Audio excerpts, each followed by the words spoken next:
itu 19 tahun itu syahid ya, Furqan Dogan. Sehingga kan ada sahabat, saya sanggup menamakan diri dia dalam Facebook kan, sekarang Facebook kan, sanggup menamakan diri dia, nama dia lain lah, nama tak sedap pun, menamakan diri dia sebagai Furqan Dogan itu, mengambil semangat anak muda itu yang sanggup berada dalam Mavi Mamara, muda lagi belasan tahun, namun ditembak dengan 9 kali. Kalau tak silap saya betul Ustaz Bayangkan banyak kali tembakan yang dikenakan ke atas Furqan Dogan, seorang pemuda daripada Palestin. Kan bayangkan bagaimana perasaan ibu bapanya, bagaimana perasaan keluarganya, bagaimana perasaan saudara maranya melihat jenazah yang ditembak dengan 9 kali oleh peluru tentera Israel. Jadi alhamdulillah semakin lama semakin ramai yang datang. Kan? Walaupun namanya pesta konvo, tapi kita mengisi hati kita ini dengan pesta untuk kita merasai sayangnya kita kepada Palestin itu. Allahu Akbar. Jadi mendetikkan di dalam diri kita ini, satu, melaksanakan forum ini untuk kita mendetikkan dalam hati kita, bukannya setakat waktu ini, tetapi untuk masa dan selepas ini, output dia itu yang penting. Apa yang perlu kita lakukan? Jadi meneruskan lagi penceritaan pengalaman perjalanan. Tadi laut, sekarang ni darat, lagi jauh perjalanan dia, naik ke Eropah, baru turun ke Palestin. Jadi bagaimana pendetilan cerita itu, InsyaAllah saya serahkan kepada. Alhamdulillah. Tuan-tuan dan puan-puan, Assalamualaikum warahmatullahi wabarakatuh. Memang benarlah apa yang dikatakan oleh Al-Fadhil Ustaz Hasanuddin tadi, bahawa Palestin seluruhnya harus dibebaskan. Betul tak tuan-tuan dan puan-puan? Israel mesti mengeluarkan kesemua penduduk-penduduk haram yang dibawa daripada Eropah, daripada Afrika, daripada Rusia, kembali semula ke tanah mereka.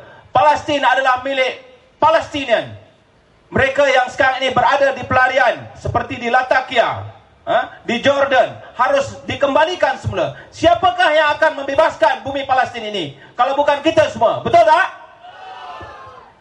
Mahukah kita terusan melihat bahawa anak-anak sebagaimana yang kita lihat di sini, bagaimana anak-anak diperkotak-katikkan dan dibunuh sesuka hati seperti ini, kalau kita lihat.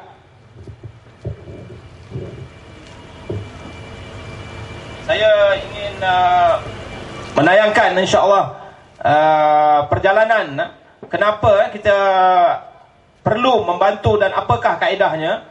Ustaz tadi telah sebut bahawa dengan kezaliman yang ditunjukkan oleh rejim Zionis Yahudi dengan tentera-tentera yang begitu ganas, maka sebenarnya banyak inisiatif kita akur dan kita terus memberi sokongan kepada kerajaan-kerajaan, ketua-ketua kerajaan, pemimpin-pemimpin yang terus-terusan menyatakan stand mereka sebagaimana disebut oleh Ustaz tadi.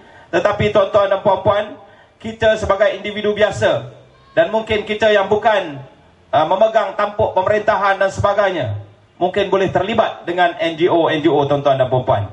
Kezaliman abad ini yang paling tidak dapat kita terima semenjak kemenangan Hamas 2006, dengan kekangan ataupun sekatan ekonomi yang dibuat oleh rejim Zionis Yahudi terhadap Gaza, sehingga hampir 90% penduduk Gaza kehilangan pekerjaan dan bergantung kepada bantuan luar. Kerana apa? Kerana import dan ekspor tidak dapat dijalankan. Ekonomi tidak dapat berjalan. Lumpuh tuan-tuan dan puan-puan. Sumber-sumber makanan, ubat-ubatan, dan juga untuk pendidikan anak-anak pun tidak dapat dibawa ke Gaza, tuan-tuan. Ini bermula pada tahun 2006 setelah Hamas memerintah, dan ini adalah kaedah rejim Zionis Yahudi ingin menekan pemerintahan Hamas yang menguasai Gaza ketika itu. Dan tidak cukup dengan itu, 2008 Disember diserangnya rumah-rumah, kediaman-kediaman, institusi dan sebagainya. Maka sudahlah bumi Gaza yang sebesar seperti daerah Pontian, tuan-tuan dan puan-puan, dengan penduduk 1.7 juta, tidak ada makanan, tidak ada elektrik, tidak ada bekalan air, diserang lagi Adakah ini satu bentuk bangsa yang bertamadun? Sudah tentu tidak, tuan-tuan dan puan-puan. Sebab itulah individu-individu yang prihatin, sebagaimana yang saya sebut tadi, bukan sahaja George Galloway yang bersama kami dalam konvoi ini. Sebenarnya konvoi ini adalah lanjutan daripada first konvoi atau first flotilla yang dianjurkan juga daripada Britain, iaitu laluan kapal sebenarnya. Kemudian diikuti dengan konvoi yang kedua adalah konvoi darat, yang ketiga darat, dan yang keempat ialah Mavi Marmara. Dan kemudian diikuti dengan konvoi global kemanusiaan jalan darat Viva Palestina ke Gaza yang diketuai oleh Viva Palestina England, iaitu patronnya George Galloway, dan ramai lagi yang mana aktivis-aktivis mereka ini bukan beragama Islam, tetapi mereka ada yang beragama Kristian, ada yang free thinker, tetapi di atas dasar kemanusiaan. Mereka meninggalkan keseronokan, mereka meninggalkan pekerjaan mereka untuk sementara waktu. George Galloway, Kevin Evindren, Pat, semua ni adalah orang yang bukan Islam, tetapi atas dasar kemanusiaan. Kerana mereka tidak dapat menerima seorang yang umurnya, seorang nenek yang dah ada anak, dah ada cucu, apabila ditanya di Paris, kenapa anda turut serta malah menjadi urusia kepada Viva Palestina untuk jalan darat ini, beliau menyatakan bahawa saya seorang ibu dan juga seorang nenek. Saya ada anak perempuan, saya ada beberapa orang cucu. Tetapi saya tidak boleh terima apa yang dilakukan oleh rejim Zionis Yahudi terhadap anak-anak. Saya kesian melihat ibu-ibu dan nenek-nenek yang seperti saya juga yang berada di Palestin. Mengikut Carol, salah seorang daripada urusia yang menganjurkan Viva Palestina, konvoi yang kelima ini, yang disertai oleh kami daripada Malaysia, sebenarnya seramai 14 orang, termasuk 2 orang reporter daripada TV3 dan 7 orang daripada Aqsa Sharif. Jadi secara ringkasnya, bahawa perjalanan kami adalah menelusuri jalan darat yang bermula daripada Luton, iaitu England. Kemudian kami melalui jalan darat merentasi beberapa daerah, beberapa negara di Eropah. Bermula persinggahan kami ialah di kota Paris. Dan di kota Paris sebenarnya kami bukan sahaja melalui negara-negara ini, sekadar melalui, tetapi kami menjalankan aktiviti campaign sebenarnya. Kempen untuk memberi kesedaran yang lebih terhadap masyarakat Eropah. Seharusnya masyarakat biasa di Eropah ini menyokong perjuangan rakyat Palestin. Dan ini apabila kami sampai contohnya di kota Paris, pertubuhan Viva Palestina Paris menyambut kami, dan kami diberikan layanan, diberikan tempat tinggal walaupun di sport center sebelum kami meneruskan perjalanan.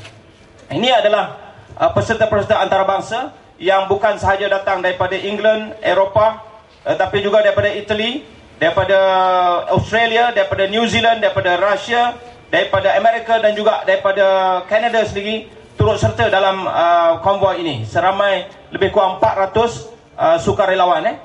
Ini sukarelawan Malaysia sejumlah 14 orang.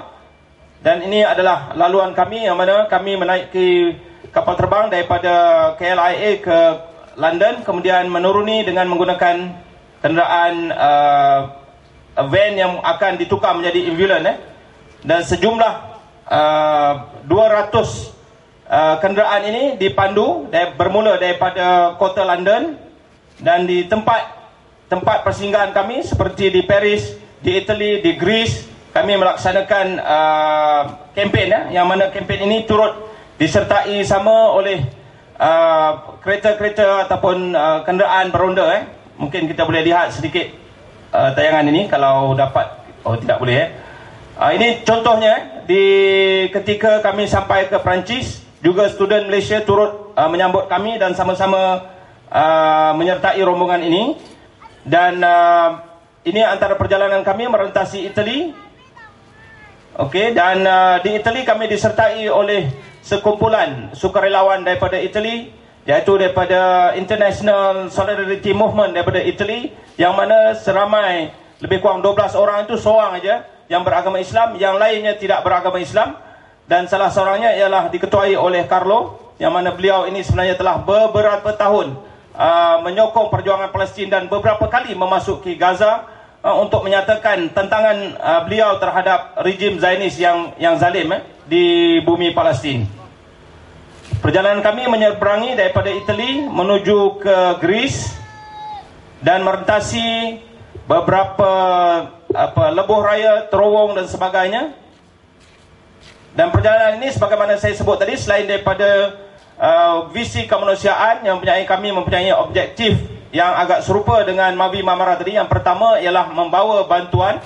Kenderaan ini dipenuhi dengan ubat-ubatan, yang mana kita tahu bahawa hasil daripada sekatan ekonomi terhadap Gaza oleh rejim Zionis Yahudi, ubat-ubatan tidak mencukupi. Jadi inilah salah satu objektifnya, iaitu membawa bantuan kemanusiaan ke Gaza. Selain daripada itu ialah melaksanakan kempen agar sekatan terhadap Gaza itu dibebaskan. Jadi sepanjang perjalanan kami melalui, tidaklah sesukar sebagaimana dalam Mavi Marmara kami diserang. Mungkin nature dia agak berbeza, cumanya kepayahannya agak panjang perjalanan, memakan masa lebih kurang 62 hari perjalanan sebenarnya. Termasuklah 18 hari kami disekat oleh pihak Mesir, tidak dapat melepasi Laut Mediterranean, iaitu sepanjang lebih kurang 18 hari berada di Syria, tidak dapat menyeberangi untuk melalui jalan darat melepasi laluan Mesir untuk menuju ke Rafah. Dan ini merupakan sambutan-sambutan sepanjang perjalanan kami, seperti sambutan di Turki. Dan di setiap perhentian kami sebenarnya diadakan aktiviti seperti press conference, yang mana diliputi oleh media-media antarabangsa, membuat liputan bahawa kami menyatakan dengan tegasnya tentangan kami terhadap rejim Zionis Israel sambil melakukan sokongan padu terhadap Palestin. Jadi inilah objektif sebenarnya konvoi ini. Selain daripada saya sebut tadi usaha-usaha yang dilakukan oleh pihak kerajaan, ketua-ketua kerajaan yang sedar tentang kezaliman Zionis Israel ini, kita sebagai individu, kita yang boleh melibatkan diri dengan NGO juga memainkan peranan. Paling tidak kami sebenarnya membawa sejumlah lebih kurang 25 juta nilai barangan yang kami dapat bawa masuk ke Gaza ketika dalam perjalanan kami. Dan ini mungkin selepas tekanan-tekanan yang diberikan oleh ketua-ketua kerajaan, yang membolehkan kami agak mudah, walaupun terpaksa 18 hari kami ditahan oleh Presiden Husni Mubarak ketika itu. Tapi beliau yang menahan kami ini mungkin doa-doa daripada rakyat Palestin sendiri. Beliau pun sekarang ini telah terpaksa tumbang, dan insya-Allah Mesir akan memudahkan laluan konvoi selepas ini. Dan laluan kami selepas melalui Eropah, melalui Turki dan seterusnya menuju Syria, yang mana di Syria inilah kami ditahan selama 18 hari. Jadi membincangkan isu kenapa dan konvoi ini dianjurkan adalah kerana, saya ulangi, bahawa selain daripada membawa misi bantuan untuk membantu penduduk Palestin, yang mana seandainya tidak ada konvoi ini, mungkin tidak semudah 25 juta nilai ubat-ubatan dapat dibawa masuk. Dan ini sudah tentulah menyelesaikan banyak masalah di hospital-hospital dan juga di klinik-klinik di Gaza, tuan-tuan dan puan. Selain daripada itu, objektif kedua adalah untuk memberi tekanan melalui kempen-kempen yang dijalankan oleh NGO ini, dengan sokongan NGO tempatan yang bukan Islam, seperti yang berlaku di Greece, seperti berlaku di Italy, bahawa yang menyambut kami adalah mereka yang bukan Islam, kerana mereka sedar bahawa kezaliman yang dijalankan oleh rejim Zionis Israel ini tidak harus berterusan. Dan sebenarnya Aqsa Sharif mempunyai dua lagi objektif tambahan selain daripada dua objektif yang saya sebut tadi, Viva Palestina, dalam penganjuran ini. Kerana Aqsa Sharif telah mempunyai hubungan NGO dengan NGO-NGO di Gaza. Jadi kami tambah 2 lagi objektif dalam konvoi kami, iaitu yang ketiga ialah ingin menambahkan lagi sumbangan rakyat Malaysia yang kami kumpul melalui Aqsa Sharif untuk disampaikan dengan tangan kami sendiri. Selain daripada berbincang dengan pihak NGO-NGO di Gaza, bagaimanakah bantuan-bantuan yang paling diperlukan ketika ini oleh NGO-NGO di Gaza agar mereka dapat meneruskan kehidupan seperti manusia biasa. Selain daripada itu, objektif yang keempat ialah kami sebenarnya datang ingin melihat bagaimana hebatnya orang-orang di Gaza ni, penduduk-penduduk Palestin di Gaza ni. 60 lebih kurang 68 tahun tuan-tuan dan puan-puan berdepan dengan senjata-senjata yang begitu canggih, tetapi mereka masih hidup dan bertahan tuan-tuan dan puan-puan. Jadi saya akan sambung selepas ni insya-Allah. Assalamualaikum warahmatullahi wabarakatuh. Terima kasih diucapkan kepada Profesor Dr. Zin. Jadi di sini ada satu pengumuman penting kepada pemilik kenderaan WDU 2649. Itu kenderaan yang pertama. Kenderaan yang kedua WHH 4199 dan kenderaan yang ketiga JKF 9843. Jadi kenderaan ini menghalang laluan bas. Jadi kepada pemilik kenderaan boleh mohon mengalihkan kenderaan untuk memberi laluan kepada bas kan. Mungkin satu rombongan nak datang nak dengar forum ni, mana kita tahu kan. Jadi sekali lagi anda ulang, WDU 2649, WHH 4199, JKF 9843. Jadi insyaAllah.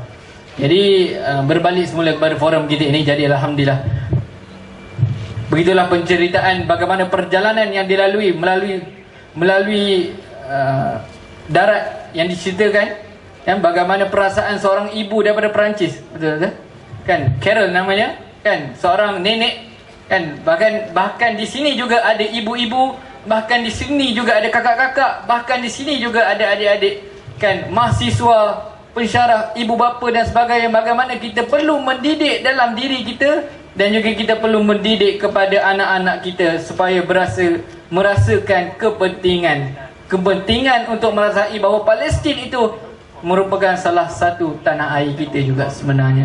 Bagaimana kita di awal ni tadi, kan, diceritakan bahawa Allah telah mempertaruhkan Aqsa ini, bumi yang suci ini, untuk kita dan bukannya untuk orang lain, untuk kita, untuk mempertahankannya. Jadi tengah-tengah cerita tadi teringat kata-kata wakil Hamas daripada Palestin yang mengatakan bagaimana, kan, nanti dia mengatakan kepada umat Islam, jadi kepada Muslim, kan, jadi mengatakan kepada orang Islam itu sendiri bahawa orang-orang Palestin ini akan menuntut di atas kelembapan kamu semua. Dia menyatakan itu dalam sebuah surat, sepucuk surat untuk orang umat Islam di Malaysia ini. Di Malaysia ini bagaimana, kan, penderitaan yang dilalui itu perlu pasti kita perlu merasainya, dan bagaimana kita nak melakukannya, insya-Allah slot yang ketiga ini akan menjawab. Kita sebagai mahasiswa, kita juga sebagai ibu bapa, kita juga sebagai pensyarah, bagaimana kita nak mengingatkan orang yang tidak ada dalam forum ini untuk sama-sama merasai bahawa kesedihan itu bukan hanya kesedihan, tetapi dilakukan dengan perbuatan. Kesedihan itu tidak dilakukan dengan kesedihan saja, tapi dilakukan dengan perbuatan. Sebab hadis Rasulullah SAW yang mengingatkan diri saya sendiri, bahkan mulut yang bercakap ini dekat dengan telinga sendiri, bahawa iman itu bukan angan-angan, tetapi iman itu adalah perbuatan. Iman itu bukan angan-angan, iman itu adalah perbuatan. Kita merasai sedih melihat penindasan dilakukan, tetapi bagaimana kita ingin menyalurkan. Mungkin ada orang banyak duit sikit, dia nak menyalurkan, dan bagaimana caranya, mungkin ada caranya. Dan bagaimana insya-Allah pengurusi Aqsa Sharif sendiri ada di sini dan sebagainya, untuk menerangkan bagaimana cara-cara untuk kita menyalurkan bantuan kepada